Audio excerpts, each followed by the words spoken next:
오늘은요 1년에 한 번인 어린이 주일과 또 어버이 주일을 함께 지내고자 합니다. 올해는 5월 첫째 주일이 어린이 주일, 그리고 두 번째 주일이 어버이 주일인데요. 올해 달력을 보시면 조금 그날들이 애매하게 잡혀 있습니다. 어린이 주일, 또 어버이 주일. 어린이날이 5월 5일인데 그 5월 5일과 어린이 주일을 조금 보면 간격이 있고요. 또 5월 8일이 어버이날인데 5월 둘째 주가 5월 14일입니다. 너무 간격이 멀리 떨어져 있길래 이번 연도는 함께 지내자. 그래서 동일한 주일에 두 날을 함께 지내고자 합니다. 성경에 여러 곳, 성경의 곳곳을 보게 되는, 특별히 예수님이 함께 사역하셨던 마태, 마가, 누가, 요한복음, 사복음 소설을 읽어보면 주님은 어린 아이에 대해 매우 긍정적입니다. 일반적인 사람들, 또 주님의 제자들마저도 이 어린 아이들을 대하여 시끄럽고 또 문제를 일으키는 그런 어떤 말썽꾸러기 입장했다면 주님은 그 정반대의 모습들, 매우 긍정적인 모습을 가지고 계셨습니다. 매우 긍정적인 모습으로 그 어린아이들을 용납하여 주시고 예뻐해 주시고 칭찬해 주시고 때로는 그의 무릎 위에 어린아이를 앉혀 기도해 주시고 또 축복해 주셨던 모습들 곳곳에서 볼 수 있습니다. 이것만이 아니죠. 예수님 그들을 바라보면서 많은 사람들을 향하여 어린아이를 닮으라, 어린 아이처럼 되라, 그 말씀을 해주셨다는 것이지요. 하나님의 나라는 이런 자의 것이니라. 하나님의 나라는 이런 자의 것이니라. 도대체 예수님은 어린이의 무엇을, 어떠한 것을 보시고 칭찬해 주시며 그들과 같이 되라고 말씀하셨을까요? 이 의미는 분명히 외적인 신체적인 아이를 말씀하는 것 아닐 겁니다. 그들 속에 있는 어린아이들이 가지고 있는 그 순수하고 착한 마음, 우리 어른들이 전혀 흉내낼 수 없는, 우리도 어릴 적에는 가지고 있었으나 점차 시간이 가면서 우리도 모르는 사이에 변질되고 퇴색해버린 어린아이의 순수한 마음과 순수한 심령을 이야기하는 것이 분명할 것입니다. 먼저 예배드려서 저와 여러분 모두가 하나님 나라에 합당한 어린아이의 심령을 가지시기를 주님의 이름으로 축복합니다. 아멘. 함께 읽은 본문의 말씀, 예수님의 제자들 가운데 궁금한 점이 생겼습니다. 궁금한 점과 또 의문과 여러 가지 질문을 가지고 제자들 가운데 이야기가 되었죠. 하나님 나라는 어떤 것일까? 하나님 나라는 도대체 어떤 것일까? 우리 눈에 보이는 예수님, 하나님 나라를 전하면서 목숨을 걸고 생명을 걸고 이스라엘 왕이 되어달라고 백성들이 요구하는데 왜 그 백성들의 요구를 전혀 들은 척 하지도 않고 하나님 나라를 전하면서 우리의 왕이 되려 하지 않을까? 하나님 나라는 어떤 것일까? 고민과 의문점을 가지고 서로 이야기하는 중 또 이런 이야기가 나오죠. 그렇다면 하나님 나라에서는 큰 자가 누구일까? 하나님 나라를 이야기합니다. 하나님 나라를 이야기하면서 또 제자들 마음속에 이런 의문점이 생긴 거죠. 세상의 나라에서도 왕이 있고 왕의 밑에 신하들이 있는데 신하들 속에서도 이 아래 또 이계질서가 잡혀 있고 군대를 보더라도 이계질서가 잡혀 있는데 하나님 나라도 그런 것은 아닐까? 여러분 어떻게 생각하십니까? 하나님 나라에도 위아래 이계질서가 있을까요? 하나님을 내놓고 하나님 나라에도 남자 여자의 구별이 있는 것처럼 때로는 부부가 만나 자녀들을 품고 어떤 그런 어떤 가정의 모습들을 이루며 하나님 나라가 존재할까요? 여러분 어떻게 생각하십니까? 제자들 안에 이런 질문이 생긴 겁니다. 하나님 나라에서는 누가 클까? 주님은 이미 그 제자들의 물음의 질문의 이야기들을 다 아시고 한 어린아이를 부릅니다. 저쪽에 어린아이가 있었죠. 아이를 불러 그들 가운데 세웁니다. 제자들 가운데 세우고 이렇게 말합니다. 천국에 가려면, 하나님 나라에 가려면 어린아이처럼 되어라. 이때 고민하면 안 되겠죠. 예수님, 우리가 어떻게 어린아이처럼 작은 아이가 될까요? 이 질문을 던진다면 우리 방금 전에 바로 다뤘던 이야기를 깜빡 잊은 겁니다. 지금 우리에게 어린아이처럼 되라는 그 이야기는 외적인 어린아이가 아니라 그 심령과 마음의 어린아이를 이야기하는 것이지요. 이 어린아이처럼 되어라. 그리고 이 어린아이처럼 자신을 낮추는 그가 하나님 나라에서 등장해라. 곧 어린 아이들은 낮추는 자, 낮추는 자, 겸손하다는 것이지요. 어린이 주일에 저 여러분들이 기억해야 될 것 있습니다. 무엇일까요? 어린 아이들처럼 낮추는 겸손함을 이 아침에 기억하셔야 합니다. 그리고 결단하셔야 되겠죠. 맞습니다. 저는 평생 어린아이처럼 낮추는 어린아이의 심령, 겸손함을 유지하겠습니다. 그러니 도와주십시오. 겸손함이 먼저 있기를 주님의 이름으로 축원합니다. 아멘. 어린아이들을 보면요, 절대적인 순간이 되면 자신을 자랑하거나 자신을 의지하거나 자신이 가지고 있는 무엇인가를 내세우지 않습니다. 절대적인 순간, 아주 그들 속에 긴박한 순간이 다가왔거나 아주 위험한 순간에 처하면 그들의 첫 번째 찾는 대상이 있습니다. 누굴까요? 엄마, 아빠. 왜 우리나라는 꼭 엄마가 먼저일까요? 아빠, 엄마 얼마나 좋아요. 그렇죠? 엄마, 아빠, 엄마, 부모님을 찾습니다. 싸울 때 치고받고 싸움이 시작되기 전 이 아이들의 말에서 나오는 이야기, 어떤 이야기가 나올까요? 우리 아빠한테 이른다. 그죠? 머리가 크고요. 사춘기 접어든 아이는요, 절대 이런 말 하지 않습니다. 몸은 작가요. 먼저 날리고 보지요. 욕을 날리고요, 주먹을 날립니다. 그러나 어린아이들, 아직 변질되지 않냐고 퇴색되지 않냐는 아이들은 말을 날리고 주먹을 날리기 전에 무슨 말을 날리냐면 아빠한테 이른다. 또 하는 말 있죠. 우리 아빠 군인이야. 싸울 때 우리 아빠한테 이른다. 무엇을 모를 때도 엄마 아빠를 찾습니다. 너무나 기쁘고 좋은 일이 있어도 혼나고 슬픈 일이 있어도 아빠 엄마를 보면 조잘조잘 쫓아옵니다. 온전하게 기다렸다가 보는 순간 달려와 그날 있었던 모든 일들을 줄줄이 사탕처럼 나열하여 이야기합니다. 엄마, 오늘 학교에서 이런 일이 있었어요. 아빠, 오늘 놀다가 이런 일이 있었어요. 이 아이들의 마음속에 무엇을 자리 잡고 있냐면 그들의 세계는 엄마, 아빠, 모든 것, 부모님이 다라는 것입니다. 그래서요, 인 랜던스는 내 어릴 적 아버지라는 글에서 이렇게 표현합니다. 4살 때 내 아버지는 못하는 것이 없는 분이셨습니다. 5살 때 내 아버지는 모르는 것이 없는 분이었고요. 6살 때 내 아버지는 다른 아버지보다 더 똑똑한 분이었습니다. 이렇게 고백합니다. 어린아이들에게는 부모님이 최고입니다. 전부입니다. 다라는 것이지요. 엄마 아빠만 의지합니다. 부모님이 가르치고 일러준 말이라면 아무리 사소한 것이라도 마음에 두고요, 순종하려 합니다.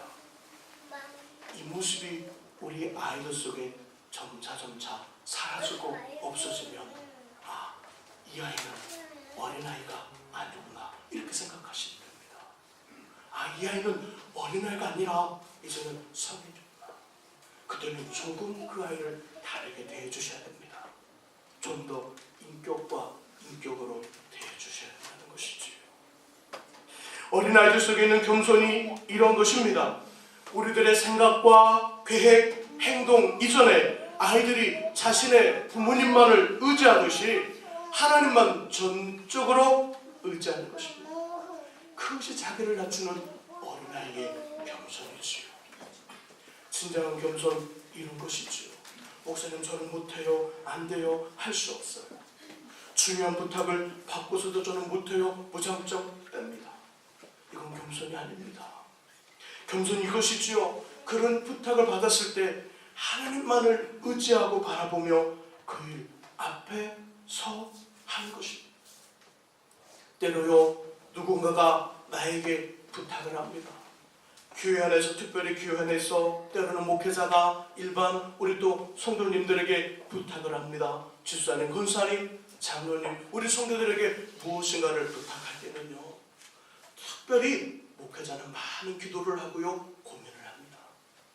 이 일을 이분한테 맡기면 어떤 일이 생길까? 이분은 어떻게 반응할 것인가? 이를 어떻게 감당할 것인가? 여러 가지를 고민하고 기도하면서 마음속에 결정을 냅니다. 때로는 교회 안에서 믿음의 성도들이 투표를 하여 남성교회, 여성교회 회장으로 총무로 또 발탁을 하죠. 그때는 잘 모르겠지만 그들도 많은 고민을 하면서 한 사람을 그 자리에 세웁니다. 그때 우리들의 마음속에 이런 마음을 가져야 되겠죠. 맞아, 이 일은 하나님이 나를 통해 이루고자 하시는 목사님을 통해 우리 믿음의 귀한 성도들을 통해 나에게 주어지는 일이지. 이런 마음을 갖는 것, 그리고 하나님만을 전적으로 바라보고 의지하며 그 일 앞에 서 하는 것입니다. 나는 할 수 없으나 주님만을 의지하고 해보겠습니다. 예수님만을 의지하면 될 것 같습니다. 그리고 하나님 앞에 몸부림치며 일을 해 나갑니다. 때로 교회를 하다 보면요, 실력과 능력이 부족한 분들 계십니다. 실력과 능력이 부족한 분들은요, 도와주고 치워주면 됩니다. 그러나 마음이 겸손하지 못한 사람은요, 아무리 실력이 좋아도 그 사람을 도와줄 수가 없습니다. 왜요? 마음이 그 도움을 받지 않거든요. 또한 난 할 수 있으나 해보았고 잘했지만 주님이 도와주지 않으시면 제대로 할 수 없어요. 먼저 기도합니다. 은혜를 구하지요. 하나님과 함께 일을 이루어 갑니다. 주님이 원하시는 진정한 겸손은 모든 일에 하나님만을 전적으로 의지하는 것이지요. 내가 잘하는 일도, 잘할 수 있는 일도, 잘했던 일도 하나님 의지하고 하는 것입니다. 내가 처음 해보는 일도, 잘 못하는 일도, 낯선 일도 하나님 의지하고 해보려 합니다. 그리고 하나님을 의지하고 해보는 것입니다. 하나님이 도와주십니다. 실력이 조금 부족해도 괜찮습니다. 마음이 겸손하면 언제든지 배우고 배워 그 일을 진짜로 잘할 수 있는 사람이 됩니다. 그러나 진짜 잘하는 사람도 마음이 겸손하지 못하면 진짜 못하는 사람이 됩니다. 우리 안에 주님 원하시는 겸손함이 있기를 주의 이름으로 축원합니다. 아멘. 미국 메이저리그에서요, 코리안 특급이라는 별명으로 활약을 한 박찬호 선수. 야구 실력 외에도 많은 칭찬을 듣는, 은퇴한 지가 거의 10년이 가까이 오는데도 지금도 그 미국 사람들에게, 특히 LA 구단으로부터 매우 칭찬을 듣는 선수이며 사람입니다. 왜일까요? 투수 실력이 굉장히 좋았습니다. 투수 실력도 특급이었지만 그에 못지않게 마음, 심성도 특급이었기 때문입니다. 그는 게임을 시작할 때, 혹시 기억하십니까? 박찬호 선수가 게임을 시작할 때 항상 모자를 벗어 심판에게 깍듯이 인사를 합니다. 맨 처음 미국 언론에서는요, 이 모습을 보며 이해할 수 없는 모습이라고 말했습니다. 투수가 몸을 풀고요, 본 경기에 들어가기 전에 두 발을 딱 모으고요, 정중히 손을 모은 다음 모자를 벗어 손에 뜯고 인사를 합니다. 누구한테요? 심판한테. 깍듯이 인사를 합니다. 그리고 경기에서 고전을 하더라도 절대 나쁜 행동을 하지 않습니다. 보통요, 메이저리그에서 갑자기 스타가 된 선수들 중에는요, 경기 중 감독이 투수를 교체하라고 사인을 보내면요, 화를 냅니다. 글러브를요, 땅에 팽개친다거나 입고 있던 자기 유니폼을 막 찢고요, 화를 냅니다. 헐크도 아닙니다. 마구 화를 내요. 그래서 자신이 조금 불쾌하다, 감독의 그 지시와 감독의 말에 못 듣겠다. 뭐 어떤 그런 어떤 자기만의 어떤 감정 표시를 합니다. 박찬호 선수 한 번도 그런 일이 없었습니다. 그가 고전을 하고 잘못 던집니다. 감독이 내려오라는 사인을 보내면요 아무런 말 없이 내려옵니다. 때로는 잘 던지다가도 감독이 보고 이 타임이 교체 타임이구나 내려오려면 아무런 반응 없이 내려옵니다. 얼마나 겸손하게 운동을 했던지. 팀의 구단주였던 오말리는 박찬호 선수를 코리안 특급이라고 부르지 않고 이렇게 불렀습니다. 영어 단어로 엠버서더 대사라. 대사 외교관. 동방 A 지국에서 온 대사 외교관이라고 엠버서더라고 불렀습니다. 한 사람의 좋은 모습, 우리나라를 동방에 A 있는 나라라고 온 세계에 전해주었습니다. 겸손하면 높아집니다. 겸손하면 존귀하게 되지요. 겸손하면 하나님께서 그 인생을 책임져 주시며 최고의 삶이 되게 하십니다. 어린이 주일 어린아이처럼 자신을 낮추는 겸손함이 우리 안에 가득하기를 예수님의 이름으로 축원합니다. 아멘. 두 번째 본문 어버이 주일과 관련된 말씀을 찾아보겠습니다. 신약성경 에베소서 6장 1절에서 3절의 말씀입니다. 에베소서 6장 1절에서 3절 신약 316쪽에 있습니다.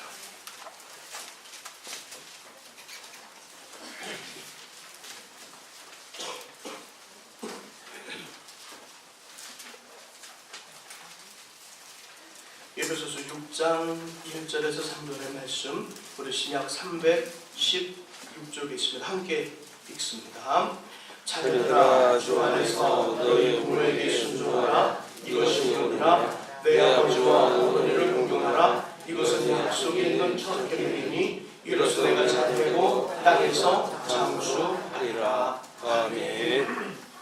어버이 주일에 듣는 하나님의 음성은 이것이지요. 내 부모를 순종하라. 내 부모를 공경하라 입니다. 부모님을 순종하시고 부모님을 공경하시기를 주님의 이름으로 축복합니다. 아멘. 저와 여러분들이 부모님을 순종하고 공경해야 되는 이유 있지요. 그것은 하나님의 명령. 하나님의 명령이면서 동시에 약속이 그 말씀 속에 담겨져 있기 때문이지요. 출애굽기 20장과 신명기 5장에는요 십계명이 등장합니다. 주님이 자신의 백성들이 이 땅에서 어떻게 살아야 되는 줄을 규정 주어주는 10가지 계명, 십계명이 등장하는데 십계명 중 첫 번째부터 네 번째까지는 하나님을 잘 섬기는 방법. 첫 번째가 뭘까요? 다른 신들을 내게 두지 말라. 두 번째, 뭘 만들지 말라? 우상을 만들지 말라. 세 번째, 하나님의 이름을 망령히 일컫지 말라. 네 번째, 안식일을 기억하여 거룩히 지키라. 주일을 잘 지키라. 주일에 예배를 하나님께 잘 드리고 빼먹지 마라. 이런 말씀입니다. 네 번째까지는 하나님을 잘 섬기는 방법을 이야기하고요. 다섯 번째부터 10번째까지는 이웃들과의 삶을 말해줍니다. 살인하지 말라. 간음하지 말라. 도둑질하지 말라. 거짓 증거하지 말라. 탐내지 말라. 그러면서 이웃과의 가장 기본되는 삶 첫 번째가 뭐냐면 부모를 공경하라. 부모를 공경하는 삶은 하나님을 잘 섬기는 방법과 이웃을 잘 또 대하는 방법의 가장 중요한 핵심이 됩니다.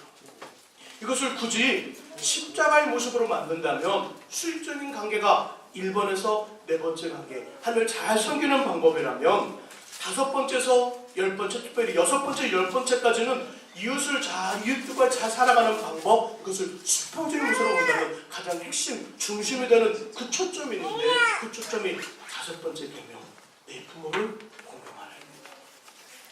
부모를 잘 공경하면 하나님을 잘 섬길 수 있습니다. 하나님을 잘 섬기는 사람은 부모를 잘 공경할 수밖에 없습니다.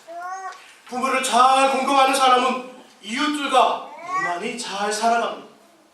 이웃들과 무난히 잘 살아가는 사람은 부모를 잘 공경하는 사람입니다. 중심에 부모 공경을 두었을까요? 하나님 명령하지요. 내 부모를 공경하라.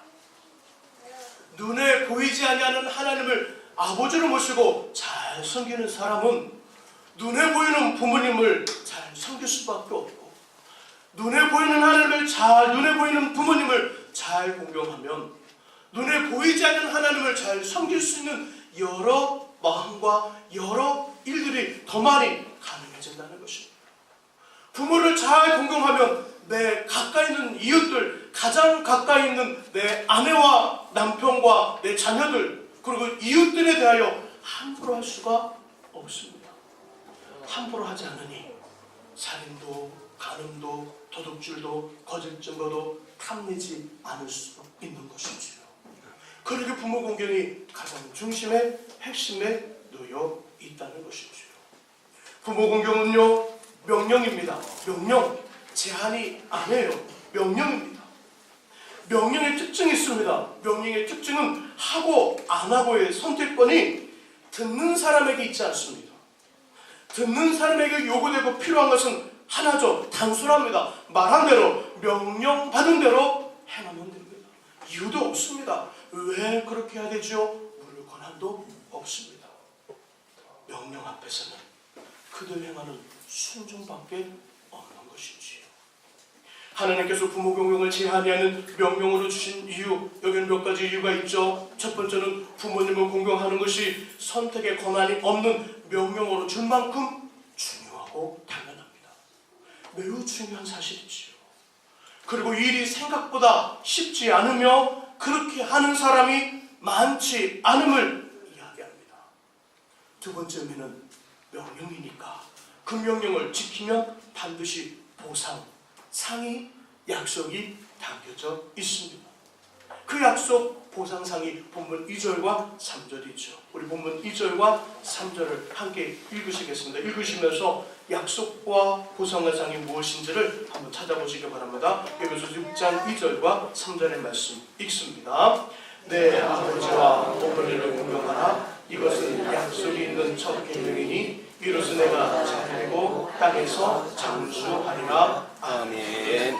부모님을 공경하면 하나님의 약속, 보상상은 무엇일까요? 잘되고 장수하리라. 3절에 이렇게 말씀하죠. 이로써 그렇게 하면 2절의 말씀처럼 내 아버지 어머니를 공경하면, 이렇게 하면 내가 잘되고 땅에서 장수하리라. 아버지 어머니를 공경하면 땅에서 장수하고 잘된다는 것이죠. 한마디로 표현하자면 복을 받는다는 것입니다. 복을 받으리라. 부모님을 잘 섬기고요, 효도했던 성경의 사람을 뽑는다면 여자 성도님은 아마도 나오미의 며느리 룻기의 주인공 누실 것이고요, 남자는 야곱의 아들, 야곱의 10번째 아들 요셉일 것입니다. 요셉은 중간에 이복 형들이 자신을 이스마엘 상인들에게 팔아 행방불명이 되어 아버지 야곱을 힘들게 합니다. 하지만 끝내는 아버지를 기쁘게 하고요, 노후를 책임져주며 자신을 팔았던 형들을 용서함으로, 그리고 그들의 생명을 지켜줌으로 야곱의 평안이 눈을 감을 수 있게 합니다. 주님의 품에 안기게 하지요. 이런 요셉에게 아버지 야곱, 창세기 49장의 말씀 속에 보니까 요셉을 불러 그의 인생에 대하여 축복하기를 이렇게 축복해 줍니다. 하나님 요셉의 인생이 무성한 가지, 곧 우물 곁에 무성한 가지처럼 번성하게 하소서. 그를 대적하는 자가 있거든 요셉을 더 강하게 하셔서 그들을 이기게 하시고, 전능하신 하나님 여호와께서 그를 도우시며 위로 하늘의 복과 아래로 깊은 샘의 복과 젖먹이는 복과 태의 복을 주옵소서. 그리고 요셉은요, 요셉 인생은 아버지가 드린 축복의 기도처럼 그렇게 되었습니다. 부모님을 공경하면 잘되고 장수하는 복을 받게 되지요. 하나님 명령처럼 부모님을 잘 공경하는 저와 여러분 될 수 있기를 주님의 이름으로